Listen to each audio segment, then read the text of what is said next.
นี่เฮ็ดยังไงพ่อฮะลูกกิ้ง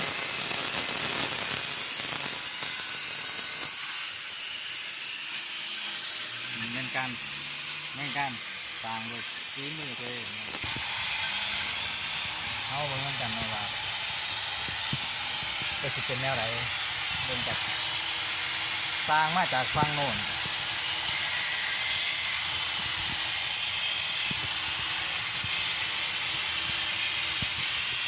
ส้มยื่นงามๆเนาะของเรือ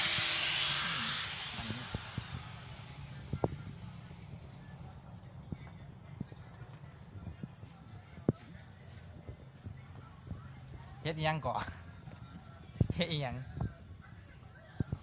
ลูกกิ๊กเสียลูกกิ๊กเป็นปลาเถื่อน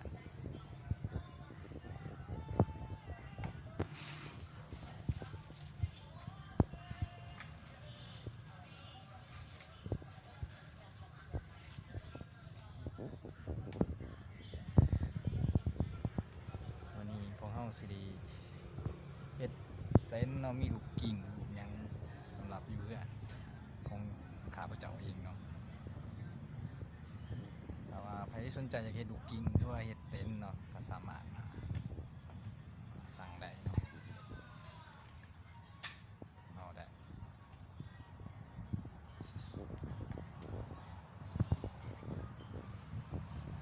เบิ่งความงามสถานที่หน้าบ้านเพิ่นสวยงามหลายใหญ่แน่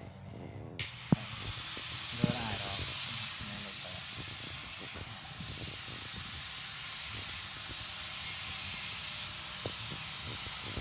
นี่ตอนที่หนึ่งเนาะเดี๋ยวตอนที่สองเขาถึงมาถ่ายเนาะมาเบิ่ง